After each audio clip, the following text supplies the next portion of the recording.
V-Care Hair and Skin Clinic AFT Activated Follicular Transplant என்ற அதிநவீன procedure மூலம் பாதுகாப்பான ஹேர் டிரான்ஸ்பிளான்ட் செய்திட V-Careக்கு கால் பண்ணுங்க. வணக்கம், இது ஐபிசி தமிழின் இன்றைய பிரதான செய்திகள். முதலில் தலைப்புச் செய்திகள். இலங்கையர்களுக்கு வேலை வாய்ப்புகளை வழங்க தானாக முன்வந்த வெளிநாடு. ராணுவ தலைமையகத்தையே தாக்கியதாக அறிவித்த ஹிஸ்புல்லா. கைக்குண்டு, துப்பாக்கி, வாள் உள்ளிட்ட ஆயுதங்களுடன் லொரி மீட்பு. காலியில் சட்டவிரோதமாக தேர்தல் சுவரொட்டிகளை ஒட்டிய 2 கைது. பொதுத் தேர்தல் தினத்தன்று இலங்கை வரும் உயர்மட்ட குழு. ட்ரம்ப் பைடனுடையில் சந்திப்பு. அருகம்பைக்கான பயண கட்டுப்பாட்டை இஸ்ரேலும் தளர்த்தியது. வெளிநாடுகளில் உள்ள இலங்கையர்களுக்கான அறிவிப்பு. தொடர்பான விரிவான செய்திகள்.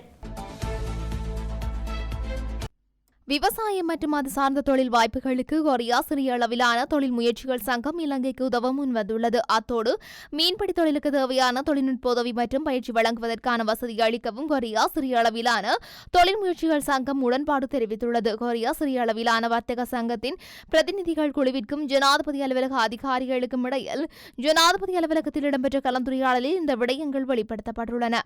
இக்கலந்துரையாடலில் கொரியாவில் மீன்பிடி தொழிலுக்காக இலங்கை தொழிலாளர்களுக்கு இலங்கையில் பயிற்சி மற்றும் வேலைவாய்ப்புகளை வழங்குவது தொடர்பிலும் கவனம் செலுத்தப்பட்டது. இந்த சந்திப்பில் கொரியா சிறிய அளவிலான தொழில் முனைவோர் சங்கத்தின் தலைவர் கிம் ஜுங் ராங் மற்றும் பலர் கலந்து கொண்டனர்.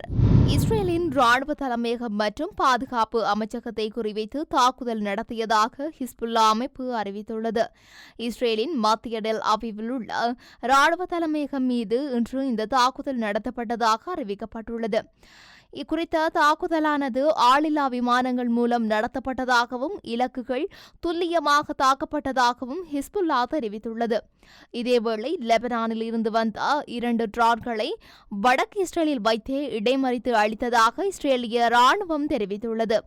எனினும் எந்த ட்ரோன்களும் மத்திய இஸ்ரேலை அடைந்ததாகவோ அல்லது ராணுவ தலைமையகத்திற்கு அருகில் வந்ததாகவோ அறிகுறிகள் தென்படவில்லை என கூறப்படுகின்றது. டெல் அவிவில் உள்ள ராணுவ மற்றும் அரசாங்கத்தின் மையமாக இருக்கும் இந்த தளம் போர் அமைச்சரவை உட்பட பல ராணுவ நிறுவனங்களின் தலைமையகத்தை கொண்டுள்ளது.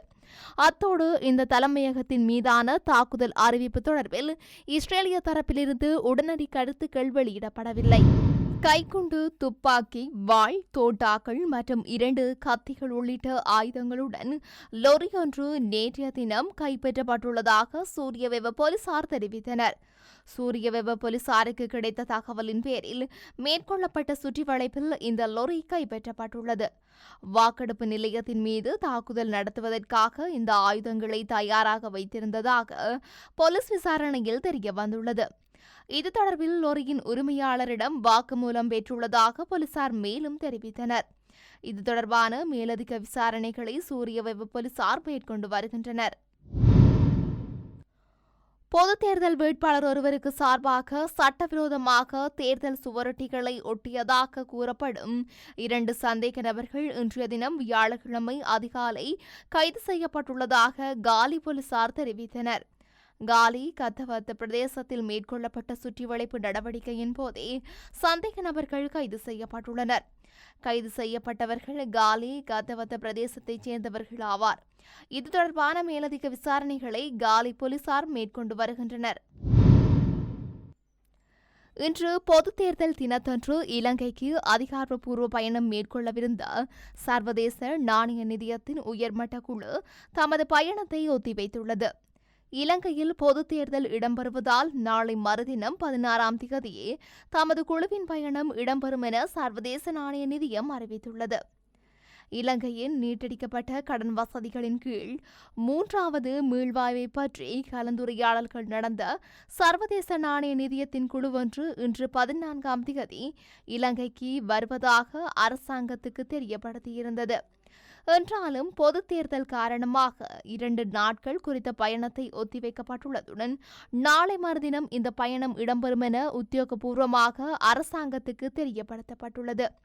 சர்வதேச நாணய நிதியத்தின் ஆசிய பசிபிக் பிராந்தியத்தின் பணிப்பாளர் கிருஷ்ணா சீனிவாசன் தலைமையிலான குழு கடந்த மாதம் 4ஆம் தேதி இலங்கைக்கு வருகை தந்து பல்வேறு சந்திப்புகளை நடத்தியிருந்தது.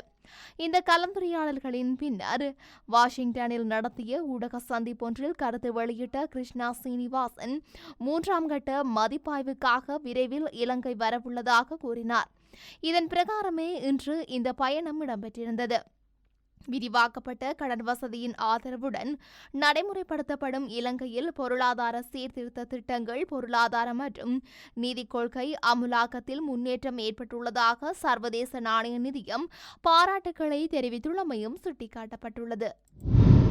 அமெரிக்காவின் 47வது ஜனாதிபதியாக குடியரசுக் கட்சியைச் சேர்ந்த டொனால்ட் ட்ரம்ப் மீண்டும் தெரிவு செய்யப்பட்டுள்ளார். அமெரிக்க ஜனாதிபதி ஜோ பைடன் மற்றும் துணை ஜனாதிபதியான கமலா ஹாரிஸ் ஆகியோர் ட்ரம்பிற்கு வாழ்த்து தெரிவித்தனர். ஜனாதிபதியாக தெரிவு செய்யப்பட்டுள்ள ட்ரம்பிற்கு வாழ்த்து தெரிவித்ததோடு வெள்ளை மாளிகையில் வந்து சந்திக்குமாறு ஜனாதிபதி ஜோ பைடன் அழைப்பு விடுத்திருந்தார். இந்த நிலையில் அமெரிக்க ஜனாதிபதி ஜோ பைடனும் ஜனாதிபதியாக தெரிவு செய்யப்பட்டுள்ள டொனால்ட் ட்ரம்பும் நேற்று சந்தித்தனர். இந்த சந்திப்பு வெள்ளை மாளிகையில் உள்ள ஓவல் அலுவலகத்தில் இடம்பெற்றுள்ளது. 4 ஆண்டுகளுக்கு பின்னர் முதன்முறையாக வெள்ளை மாளிகைக்கு ட்ரம்ப் சென்றுள்ளமையும் குறிப்பிடத்தக்கது. இஸ்ரேல் தனது பிரஜைகளுக்கு பிறப்பித்திருந்த பயண கட்டுப்பாடுகளை தளர்த்தியுள்ளது. அந்த நாட்டின் தேசிய பாதுகாப்பு சபையால் அந்த எச்சரிக்கை அளவை 4-2 குறைத்துள்ளதாக வெளிநாட்டு ஊடகங்கள் செய்தி வெளியிட்டுள்ளன. அருகம்பை பிரதேசத்தில் இஸ்ரேலியர்களை தாக்க திட்டமிட்டிருந்ததாக தகவல்கள் வெளியாகியிருந்தன.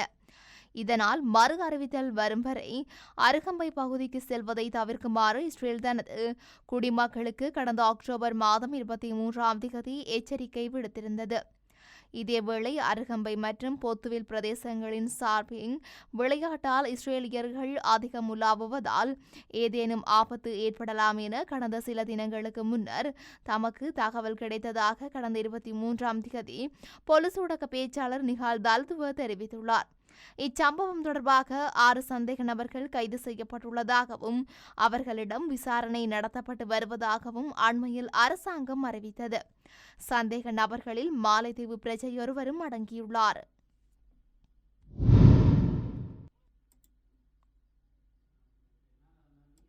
வெளிநாடுகளில் உள்ள இலங்கையர்களின் வசதிக்காக வெளிநாடுகளில் உள்ள இலங்கை தூதரகங்களிலிருந்து பிறப்பு, திருமணம் மற்றும் இறப்பு சான்றிதழ்களின் நகல்களை வழங்க அரசாங்கம் திட்டமிட்டுள்ளது.